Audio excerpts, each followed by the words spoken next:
मेरा नाम राम नारायण कुररिया, मैं अखिल भारतीय किसान सभा का मध्य प्रदेश का राज्य अध्यक्ष हूँ। हाँ जी। और ये आप ना जरा हमारे जो कृषि जो अपने किसान भाई हैं उनको अभी तक इस कानून के बारे में मुझे पता नहीं है डिटेल में, आप जरा इनको डिटेल में समझाइए। ये जो किसानों का जो आंदोलन चल रहा है जिसमें 500 से ज़्यादा किसान संगठन हैं, इनका मुख्य मांग ये है कि केंद्र सरकार के द्वारा इस देश का किसान, इस देश का खेत और हमारे देश की आज़ादी को बर्बाद करने के लिए अडानी अंबानी के पक्ष में केंद्र सरकार ये तीनों काले कानून लेकर के आई है। कानून जो पहला बिंदु जो है जिसको ये कहते हैं कृषि उपज व्यापार वाणिज्य अधिनियम 2020, इस कानून का आशय ये है कि हमारे देश के अंदर जो मंडी व्यवस्था थी, मंडी व्यवस्था को चौपट करने के लिए सरकार सरकारी मंडियों के समानांतर प्राइवेट मंडियों को खाद्यान्न खरीदने की इजाजत दे रही है। मंडी कानून में सरकार ने संशोधन कर दिया। ये जो कानून बना है, इस कानून में कहीं पे भी ये प्रावधान नहीं है कि किसानों के समर्थन मूल्य पे खरीदने की कहीं किसी तरह की गारंटी नहीं है। और इसका आशय हुआ कि अडानी अंबानी जैसे जो व्यापारी और औद्योगिक घराने जो हैं, ये मनमानी दरों पे किसानों की फसलों को खरीदेंगे, सस्ती दरों पे खरीदेंगे, अपनी गोदामों के अंदर जाम करेंगे और उसके बाद जब किसानों के घरों से फसलें खत्म हो जाएंगी, उसके बाद बाजार में मनचाही कीमतों पर इसको बेचेंगे। दूसरा कानून जो है, जिस कानून का इन्हें नाम दिया है मूल्यों का आश्वासन कृषि सेवा सशक्तिकरण संरक्षण, इस कानून का आशय ये है कि हमारे देश के अंदर जो किसान हैं और किसानों का देसी और विदेशी जो कंपनियां हैं, अडानी अंबानी, किर्लोस्कर, टाटा, बिड़ला, डालमिया, चरतराम, भरतराम, किर्लोस्कर जैसे जो देसी और विदेशी कंपनियां जो हैं, ये विदेशी देसी कंपनियां किसानों के साथ 10 साल का अनुबंध करेंगी और अनुबंध होने के बाद कंपनी तय करेंगी कि हमारे खेत में कौन सा बीज बोया जाएगा। बीज के साथ ये तय करेंगे कि बीज के साथ कौन सा खाद डालना है, कौन सी कीटनाशक दवा डालना है, और उसके बाद किसान अपने खेत में बीज बोने के लिए स्वतंत्र नहीं होगा।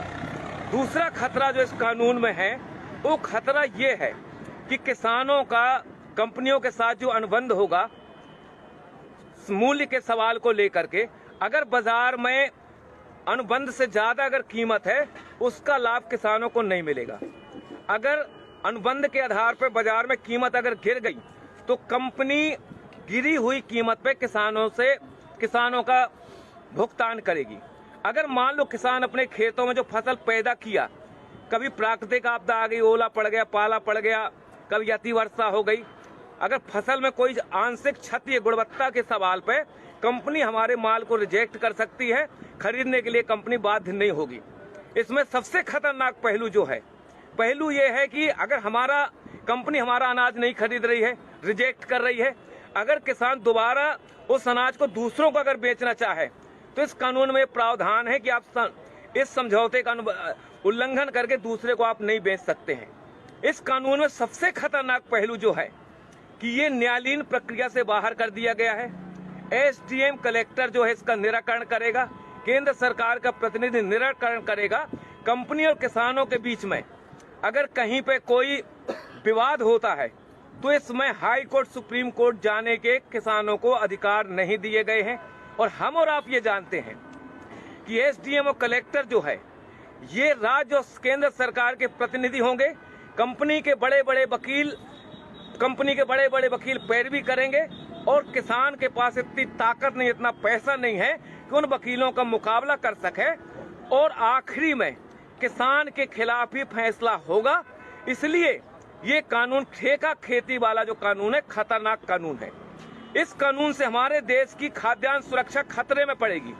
हमारे कंपनियों को अगर ये लगता है कि दुनिया के देशों में कौन सी चीज की जरूरत है, अगर उनको लगता है कि रतन जोत पैदा करना है, उनको लगता है मशरूम की खेती करना है, तो आज हमारे देश का किसान अपने खेतों में जो धान पैदा कर रहा है, गेहूं पैदा कर रहा है, कंपनी उनको मजबूर करेंगी रतन जोत और मशरूम की खेती करने के लिए, क्योंकि बीज वो देंगी।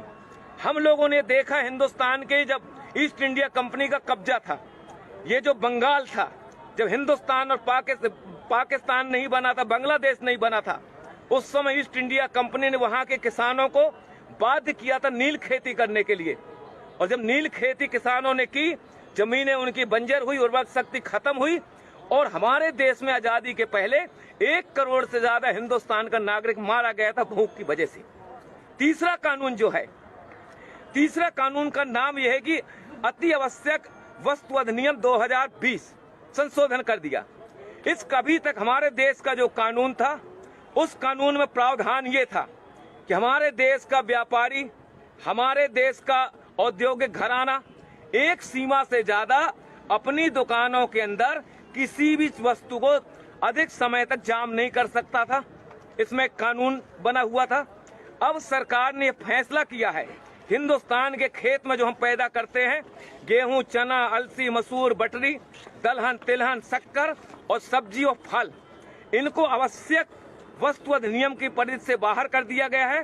व्यापारियों को खुली इजाजत दे दी गई है, जितना चाहो आप खरीद लो, खरीदने के बाद अपनी गोदामों में ताला डाल दो, बाजार के अंदर संकट पैदा कर दो, बाजार के अंदर हाहाकार मच जाए, रोटी के लिए जनता तरसने लगेगी।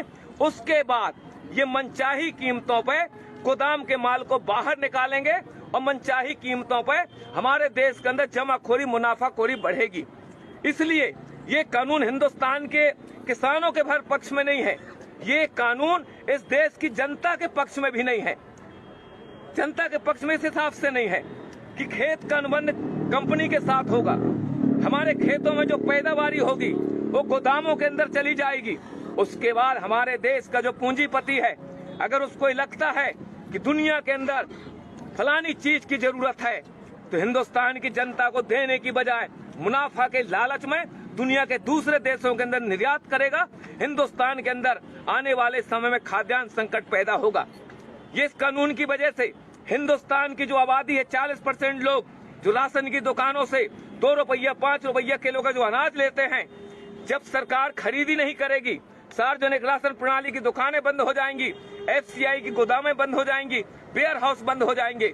और ये जो कानून है, ये कानून हिंदुस्तान की सरकार ने अडानी अंबानी जैसे जो पूंजीपति हैं, अमेरिका जैसे जो साम्राज्यवाद है, उनके दबाव में आकर के हिंदुस्तान की खेती, हिंदुस्तान के किसानों को बर्बाद करने के लिए ये काला कानून लेकर के आई है। हिंदुस्तान का किसान 22 दिन से आज दिल्ली के 5 जो बॉर्डर हैं, इन बॉर्डरों में कफन बांध के किसान यहाँ बैठा है कि मोदी सरकार इन कानूनों को वापस ले। जब तक ये कानून वापस नहीं होंगे, हिंदुस्तान का किसान अपनी इस आंदोलन को आगे बढ़ाता रहेगा। हमारी सिर्फ यही मांग है। सरकार ये कह रही है कि हम संशोधन करने के लिए तैयार हैं। हमको और आपको मालूम है कि हमारे देश के अंदर संविधान बनने के बाद कितने संशोधन नहीं हो गए। अगर एक कानून बन गया, कानून में ने मान लो गारंटी भी लिख दी, लेकिन जब चाहेगी सरकार उनमें संशोधन कर सकती है। इसलिए सिर्फ एक ही रास्ता है, हिंदुस्तान के किसानों को मौत से अगर बचाना है, देश की आजादी को अगर बचाना है, तो जो काले कानून है, ये काले कानून वापस होना चाहिए। इस सवाल को लेकर के हम लड़ रहे हैं और आखिरी हम किसान संगठनों की तरफ से विश्वास दिलाना चाहते हैं, वो बहादुर 30 किसान जिन्होंने अपनी शहादत दी है, वो भी किसी के बाप है, वो भी किसी के पति हैं, किसी के भाई हैं, किसी के सुहाग हैं। ये मोदी सरकार, ये नरेंद्र मोदी की सरकार 30 किसानों की शहादत के नाम पर एक शब्द बोलने के लिए तैयार नहीं है। ऐसी सरकार को हिंदुस्तान की सत्ता में रहने का कोई हक नहीं है। हम किसान भाइयों से गुजारिश करना चाहते हैं, ईंट का जवाब पत्थर से दो, किसान को बचाओ, देश को बचाओ। यही हमारे आंदोलन का मकसद है।